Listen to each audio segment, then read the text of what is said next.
Julie? Ethan? Ouais, je suis là, juste derrière toi. Je te vois pas. Sur le bout du quai. Ah oui, salut, je te vois, j'arrive. Salut. Ethan, Julie, enchantée. enchanté. Tu m'avais vu, t'as l'œil, hein? C'est mon métier. Ah oui, alors tiens. Alors? C'était 20 €, hein, c'est ça? Ouais. Merci beaucoup, hein, d'ailleurs. Ouais. Franchement, ça a arrangé tout le monde. Mon collègue a pas pu venir. Je peux vraiment y aller là, le train, il va... Ah Tu ok, viens bah attends, j'en ai pour 5 minutes. Je te rejoins tout de suite, j'arrive. J'ai juste oublié un petit truc. D'accord. À tout de suite. À toutes.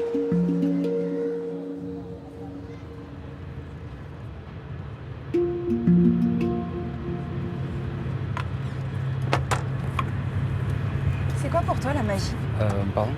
La magie. La Pour toi, magie. qu'est-ce que c'est? La vie, par exemple. Non, merci, c'est gentil. Ah, tu le... Pardon, tu le trempes dans le café. Oh, c'est super bon. D'accord. Moi, je fais ça depuis que je suis petite. Tu veux pas goûter? Non, merci. Non, merci. Non, mais je voulais me dire la magie, pas la magie de choses étranges ou de choses comme ça. La magie, tu vois, un instant magique, quoi. Il y a 1 an, il y a un petit garçon qui m'a posé cette question.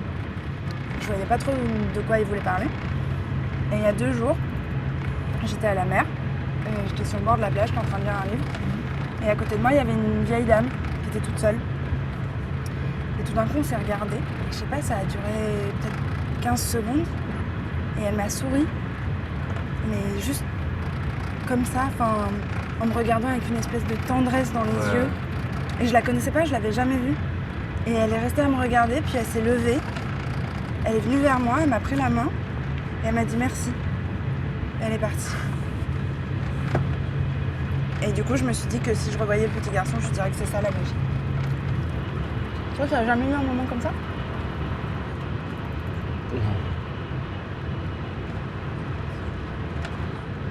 En vrai? Ouais, j'en ai trop. Merci. Vas-y, faut que tu trempes. Non. Moi, je t'assure, c'est hyper bon. Non, mais plus tu trempes vraiment. C'est ma première fois. Bah, vas-y. Alors? Ça passe? Ça passe? Ouais, c'est hyper bon. Tu peux faire avec du pâté aussi. Non, non.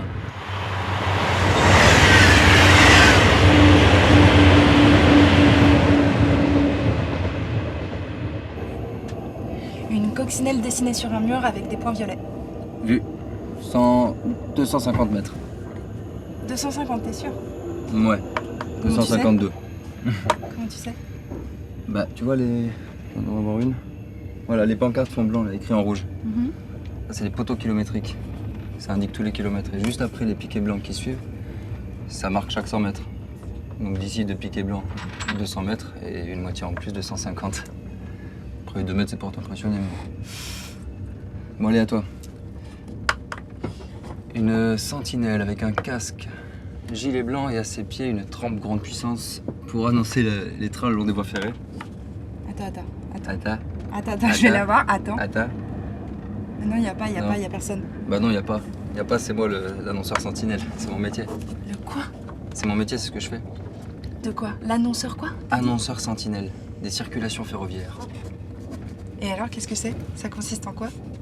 Bah c'est celui qui protège la vie de tous les ouvriers qui travaillent à proximité ou même directement sur les voies ferrées. J'observe au loin l'arrivée des trains et dès qu'en arrive un, je préviens tout le monde pour qu'ils se mettent hors danger le temps que le train passe. À mon signal, ils ont que 10 secondes pour sortir de la zone dangereuse et se mettre en sécurité à un emplacement de garage. Oui, Ça rigole même pas. T'es une sorte de vigie, quoi. Bah... Tu leur sauves la vie un peu. Non, bah un peu, ouais.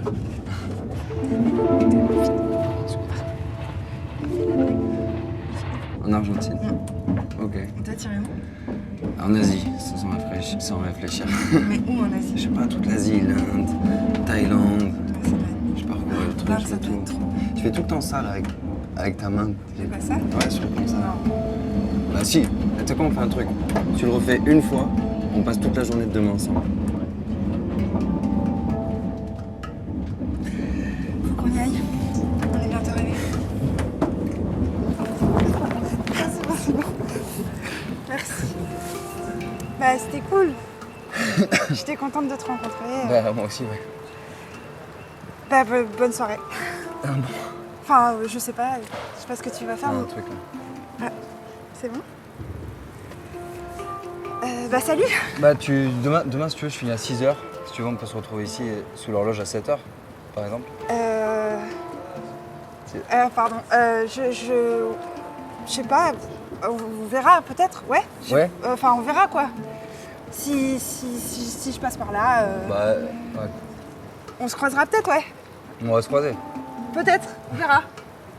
C'est pas, salut. Ah, après demain. Au revoir, Sentinelle. Salut.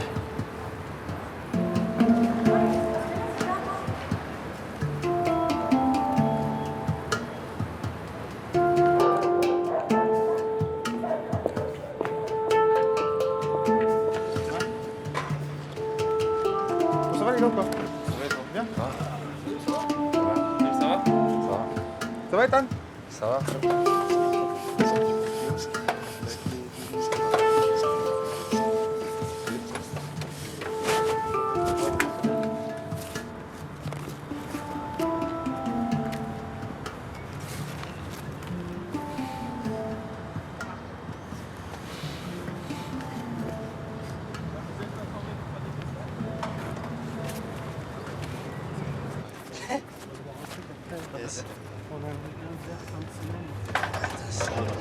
Voilà. Salut Julie, c'est Ethan. Voilà, je t'appelle juste pour.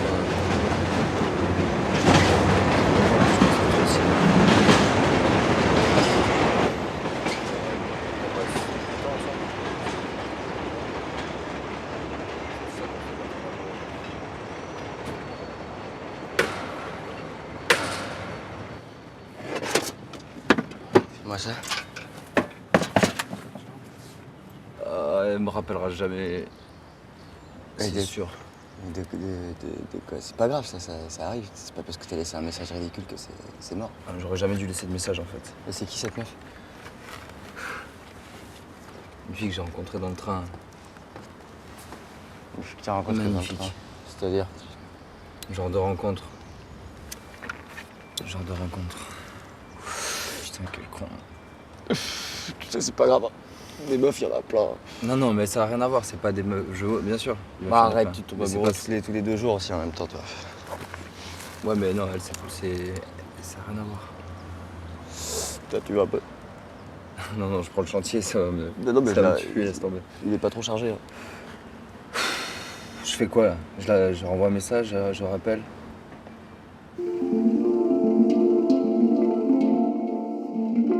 Le chantier, on y est depuis 2 jours. On est sur la fin.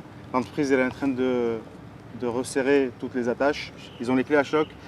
Tout le monde est fatigué. Moi, j'étais tout à l'heure sur le chantier. Tout le monde est fatigué. Tout le monde est un petit peu à cran. Donc, on reste bien concentré. On lâche rien jusqu'au bout. D'accord? Ethan, t'es avec nous? Ouais. Ça va? Écoute les gars. Ouais, pardon. C'est important. Hein. Donc, on va arriver au niveau de la gare. On va cheminer sur la piste côté voie 2.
Durant toute ma carrière, j'ai eu un incident majeur, une cicatrice qui n'est toujours pas fermée, c'est le 27 août 1999, où j'ai perdu un de mes agents quand j'étais chef d'unité sur la ligne D, à cause du cannabis.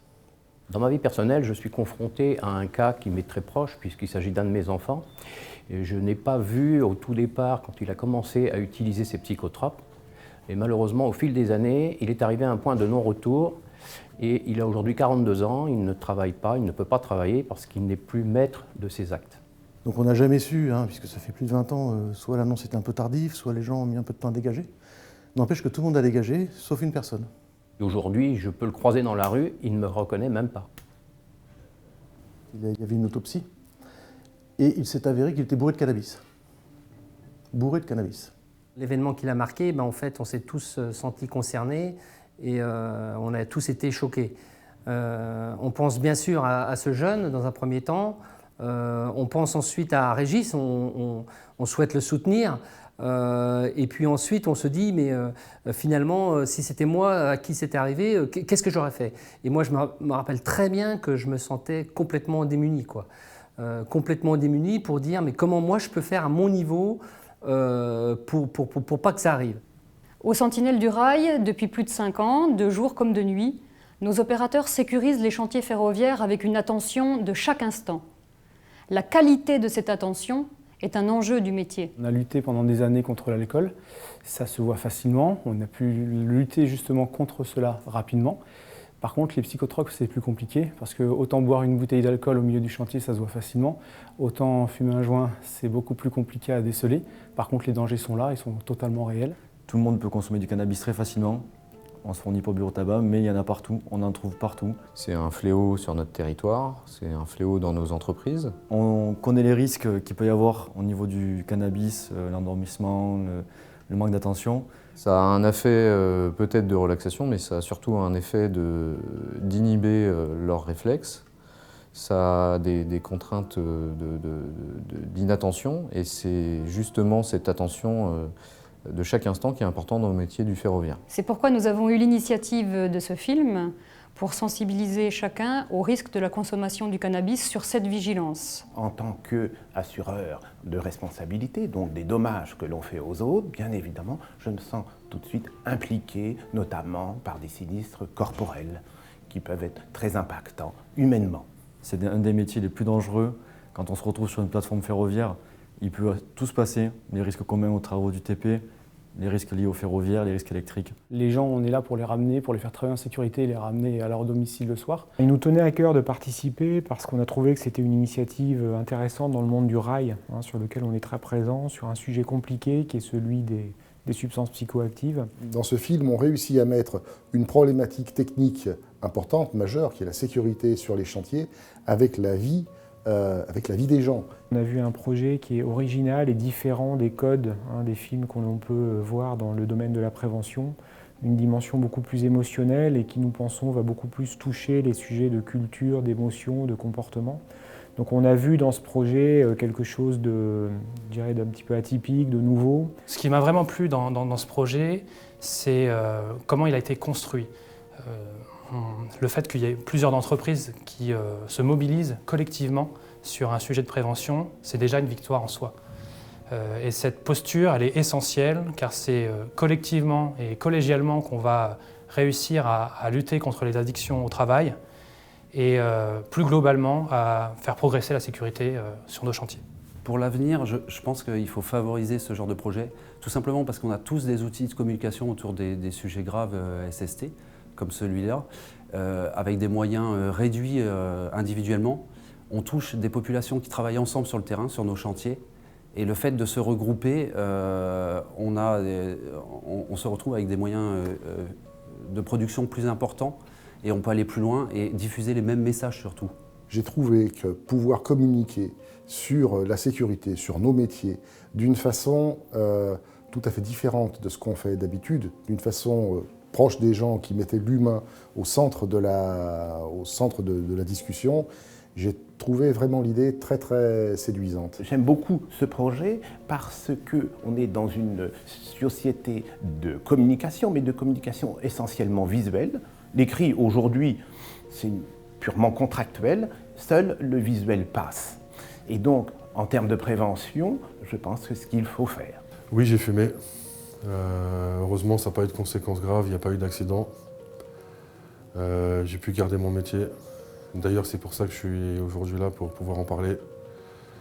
Il faut arrêter ça, faire très attention dans les métiers de la sécurité. Il y a quand même la vie du personnel en jeu. 6 mois avant, on avait fait un départ en retraite et je l'avais vu fumer un joint. Je l'avais vu fumer un joint. Si j'avais sorti de la sécurité, ou au moins si je l'avais emmené au cabinet médical, et que le médecin le retire de la sécurité, ben peut-être je l'aurais sauvé. Peut-être. Alors certes, il m'en aurait voulu, hein, parce que c'était un super agent, il voulait aller sur le terrain, etc. Mais peut-être, maintenant, de toute façon, on ne refait pas l'histoire, mais peut-être je l'aurais sauvé. Et ça, c'est un point qui me marque depuis maintenant 20 ans.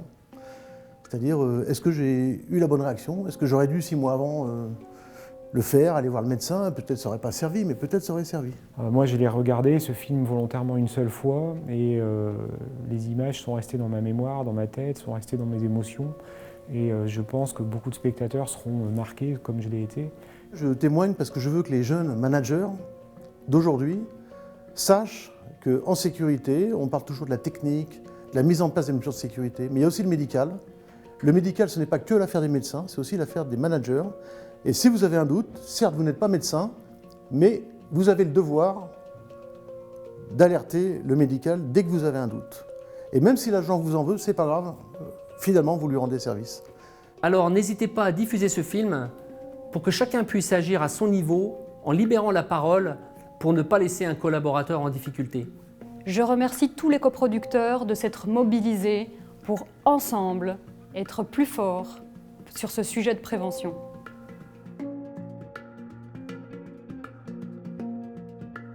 Et si mon intervention d'aujourd'hui peut servir à sauver une personne, eh ben je serai content de l'avoir fait. Je vous remercie.